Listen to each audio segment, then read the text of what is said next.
All right, guys, welcome back to the engine build here. Just want to show you guys, got the valve covers on, and I can't even describe, please is quite the understatement of this engine here. See, I got that valve cover on here. Got my custom 42-pin connector bracket. If you remember from my past video, I actually cut this off, so I won't be needing the two mounting holes for a cold air intake anymore since I got the T-4 kit. So that all went successfully. I managed to not, so I painted all these bolts. Managed to not lose a bolt or stud throughout the process. That's honestly pretty impressive to me. Got the dipstick tube on. Just want to make sure you guys understand that when you put this in, there's an extremely small little blue O-ring that goes on the bottom of the dipstick tube. You're going to need to get a new one. Make sure you get a new one or that's going to bite you. And then, yeah, that mounts onto the stud here with your nut. So, got that on. A little bit of a contact fit there. I'll probably bend it a little bit. These aren't factory manifolds, so probably why. So, yeah, so next up I'm going to be putting the crankcase vent on. Just want to show you the O-rings that's involved in that as well. So here's the O-ring kit, some Chinese O-ring kit. We'll see how long this lasts. So yeah, we've got two larger O-rings and two smaller O-rings. Two larger O-rings go in these grooves here under the vent. Two smaller O-rings go around the head of the bolt. So in other words, in these grooves here. Pretty self-explanatory, so we're gonna get those on there and mount the vent. So yeah. Stay tuned. All right, guys, the time has come. I think we are about ready to be putting the engine in the truck. To say I'm pleased is an understatement of how this thing's turned out so far. Definitely excited to see how it goes in the truck and if I can successfully do it without scratching that oil pan. But I just want to give you guys a good glimpse of it, how it all came out. So excited. With how it's going to look in the truck. I'm going to give you a glimpse of the truck before I put it in. Sorry for my footsteps. I'm going to Windex that real quick. But I mean, all painted. Brand new throw bearing. Got all my gauge wires tucked away. That's all yet to come. I just want to at least get the engine set in the truck and we could go from there. There's plenty of work to still be done. But if this engine's just in, I feel like a lot of headaches off me, so stay tuned, guys. I'm gonna get a shipping blanket over this cross member here. That way that might help me not scratch it, so stay tuned. All right, guys, so I've got the engine pretty far in, but I wanna show you guys what we're actually getting held up on for some tips and tricks for you guys. So first, you see I have my shipping blanket underneath it, and you're gonna wanna get that oil pan just about touching that cross member. I mean, that's gonna help you a lot in the long run, and that's going to get you. Another thing I'm noticing is helping me a lot so far is how I have the engine on an angle going downwards in the rear. That's helping get that up pipe to clear the cowl there. You're going to want to make sure you're not hitting your down pipe, because that's what I was doing, so I lifted it up so it's kind of sitting on it right now. Yeah, watch your heater box for your valve covers there.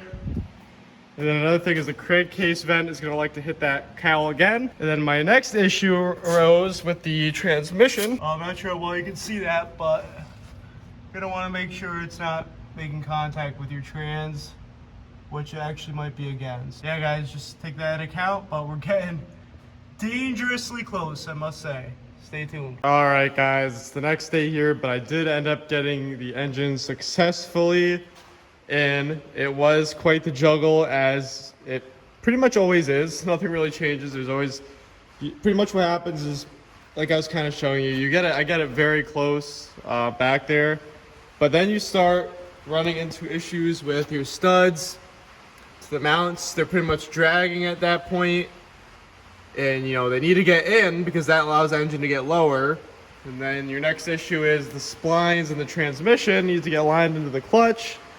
The clutch housing can't be hitting the trans, so it's a huge juggle of a million different things. And what I do is I'll put a floor jack under the transmission, jack it up as high as it could go. That way I could get the clutch housing in, at least in the bell housing area.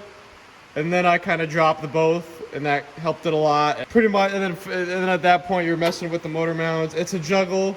You'd have to kind of, every install is unique in my opinion. So you kind of have to do it and see what works best for you. But not too bad, I gotta say. Could have went a lot worse.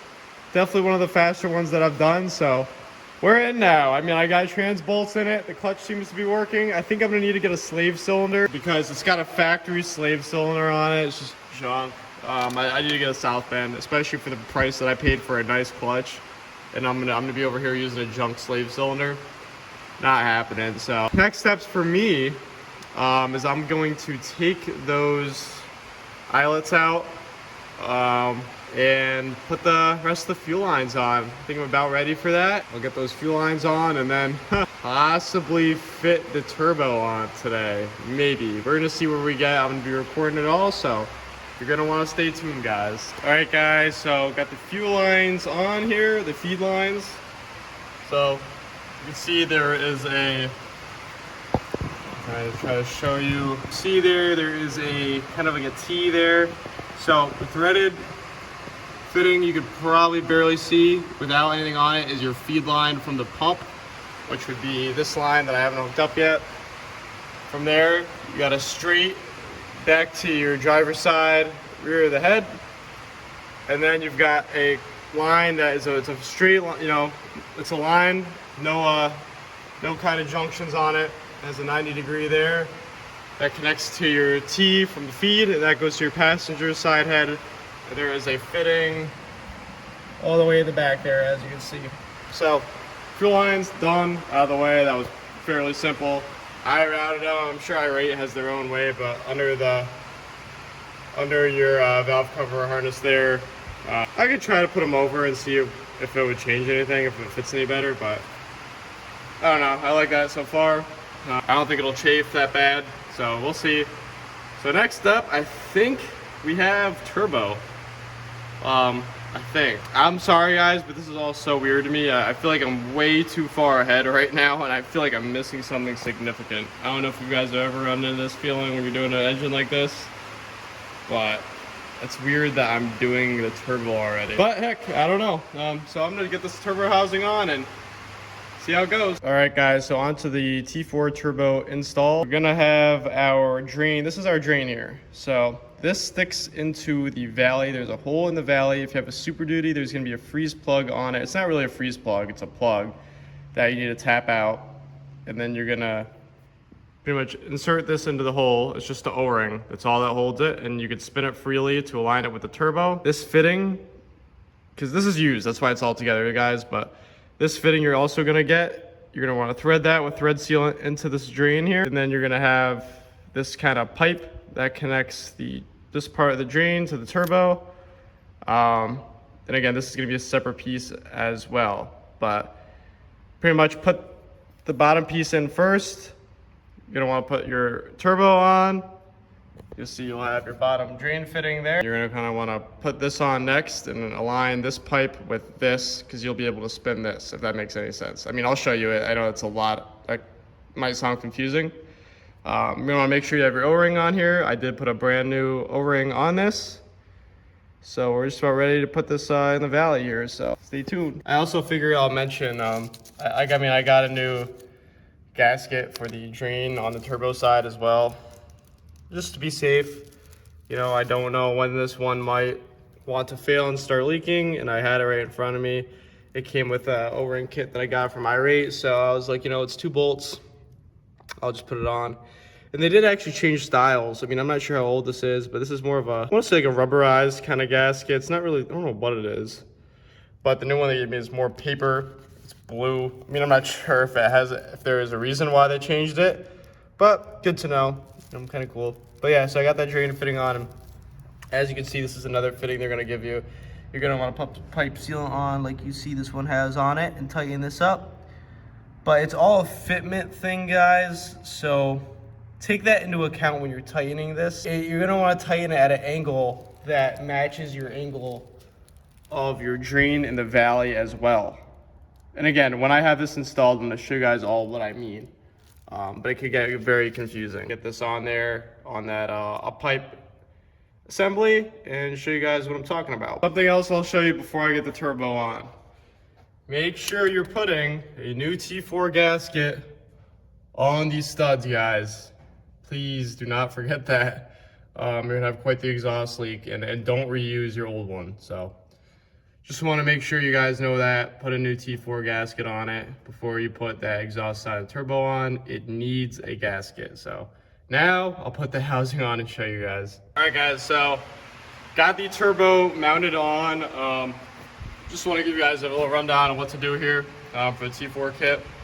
So IRATE themselves will, and they're right. They'll recommend that you just install the exhaust side first without the compressor, any part of the actual center part of the turbo on, which is correct. You're gonna have a way easier time of getting these nuts on, if you could even see them back there. But I always seem to get away with doing it with that center section still on.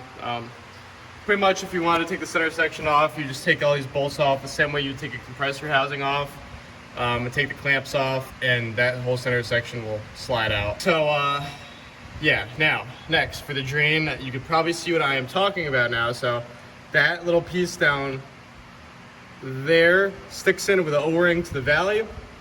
Once you have it seated in there, you'll feel there's an O-ring, and you're good. It'll slide around, but that's not going to leak. You're not going to have any issues there.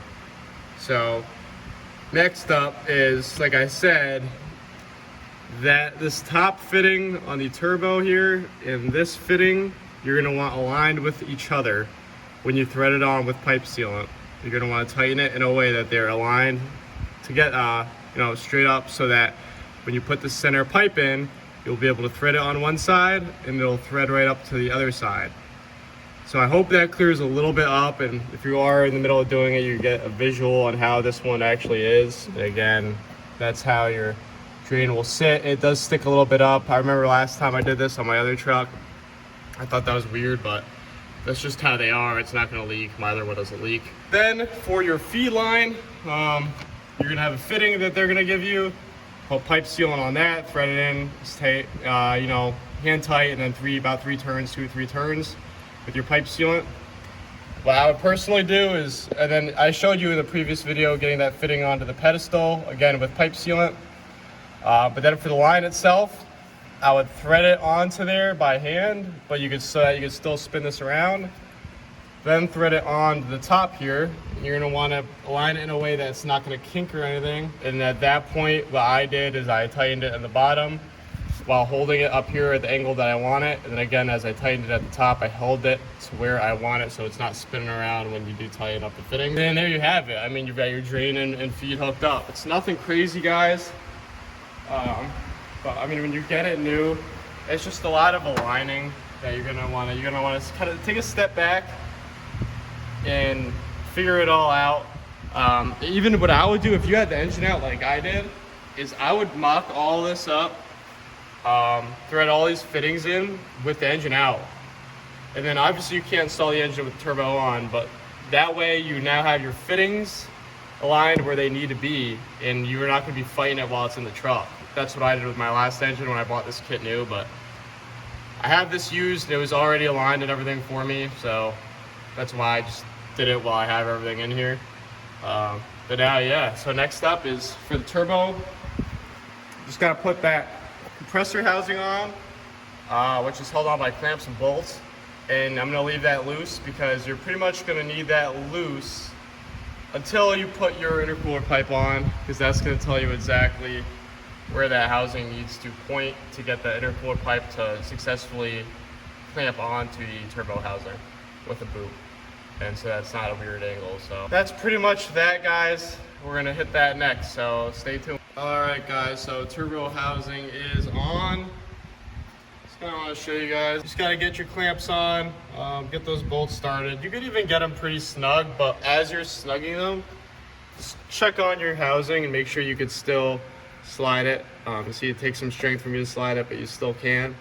That's really the objective of it, because you're gonna pretty much leave them like that, leave the clamps loose like that until you got your intercooler in pretty much, and you get that pipe, and you could kind of get a good idea of where exactly that housing is gonna need to sit permanently. That's probably where I have it right now, is honestly probably very close, but you really can't tell for sure until that intercooler pipe's on, so gonna be waiting for that. So next up, I'm kind of at a loss here.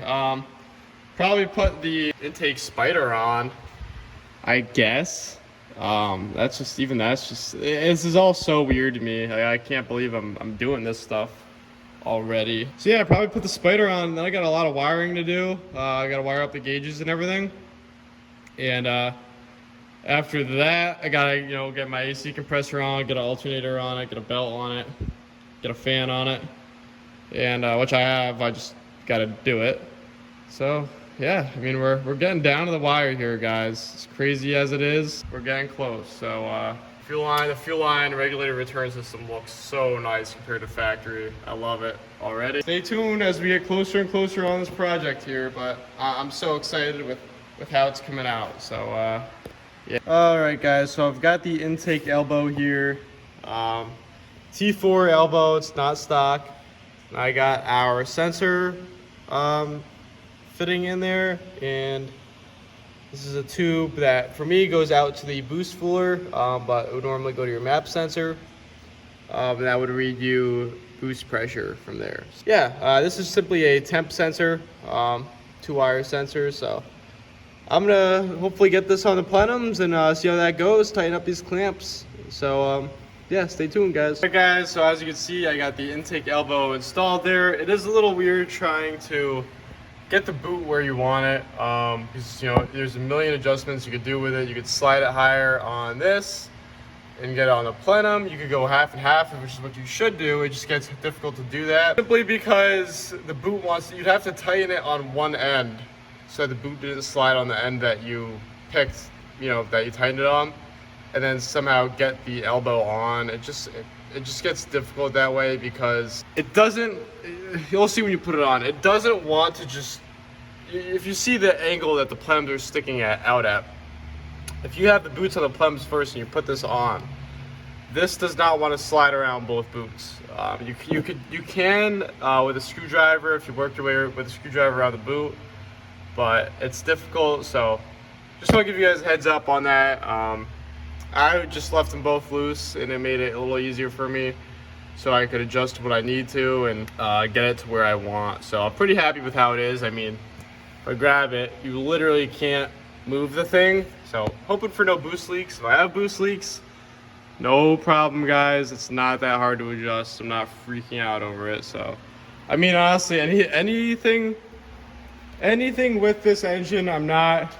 Or 7.3s in general, I don't really freak out about, like, oh my god, if I mess that up. A lot of this stuff's pretty easy to get to, guys. It's no stress at the end of the day. So I ended up making a little more adjustments on this elbow here just to get it to fit a little better of how I'd want it. You can see now how high it sits up on that plenum, that boot. So that's 50-50. It's 50% on the plenum, 50% on the elbow. So that's nothing to worry about. It's on there pretty good. I got the sensor hooked up to it. Ran the boost fooler to it, and this is actually going to be in a different video, but I put the T in the boost fooler to get the boost pressure line on there. And well, pretty much, so you'll see this again in another video because I'm making a whole gauge video for that. But got that hooked up and routed how I want it. I had to take the air conditioning line off because the truck came from Arizona and everything on it is extremely brittle. But this kind of happened because this is no longer really flexible like it should be. And I just decided to bend and break. Luckily, I had the same line off the parts truck sitting outside. So clean that up, and that's gonna go on probably last because this always seems to be in the way anyways. Clean that up a little bit. Oh, the next thing we're kind of fighting, the next big thing with this is the exhaust. So I've got the elbow, that's the 90 that you'll need for the T4 kit to get any sort of downpipe to fit on it, because that turbo is in a very different location than the stock turbo. So I got the 90 fit on there, but if you remember, we have a fender dump. We're running a fender dump on this. So that what we had welded up does not remotely fit at all anymore. And we're kind of fighting because the flange on that 90 is very different than what we had on the downpipe. So I just got to find the right flange for that, and we're probably going to end up, I'm not sure if I'm just going to buy another 90 for it and mess around with that, or get a downpipe, or just find a flange that's the same size and weld that on to what we have. But that's going to be a whole project that I'll probably record. Well, I'm going to record in a whole separate video. But see, this is our old setup. It's kind of a two-piece. There's a clamp there. So that this end might stay how it is, but this needs to be all reconfigured. You see what I'm saying? This flange won't fit anymore onto that 90 that we need to use. So that's gonna have to get messed with. Even I think the angles on this pipe's gonna need to get messed with. But you might be able to see the end of that 90 right there. All this, you see there's like little scratches. It's gonna get touched up at the end. It's kind of inevitable to happen. Messing with the exhaust. So far it's coming out pretty good. I ordered everything else we need. I'm actually gonna be putting brand new battery cables and terminals on. I guess they're military grade terminals. I bought those, so that's all coming out pretty good. Just waiting on that. So once I've got a new alternator, belt coming for it, a bunch of miscellaneous stuff. So after all that stuff comes in, we should be very close to getting this thing to start.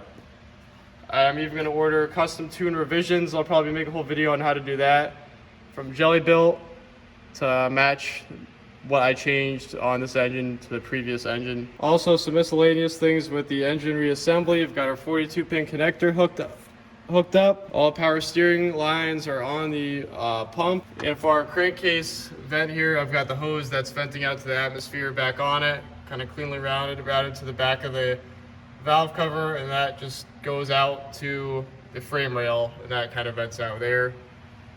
So that's done with. We got our ground cable hooked up. You don't want to forget that. That goes to a 8mm right on the firewall here. And then lastly, got this wire that goes to our solenoid, back onto start solenoid. On the side here, it goes to this stud, the back stud, not the front stud. So just want to show you guys that. So yeah, stay tuned. Getting pretty close here. So stay tuned for whatever we're doing next. If this is the end of this video, thank you for watching. Stay tuned there's plenty more stuff coming out on this build. A lot of install videos. I've got a gauge video coming for it. Whole fuel system install video coming for it. So clutch install, there's a lot. So, but yeah, you've actually might have seen the clutch install already. I'm not sure. But stay tuned. Leave a like if you enjoyed the video. Comment if you have any questions. And subscribe if you're new.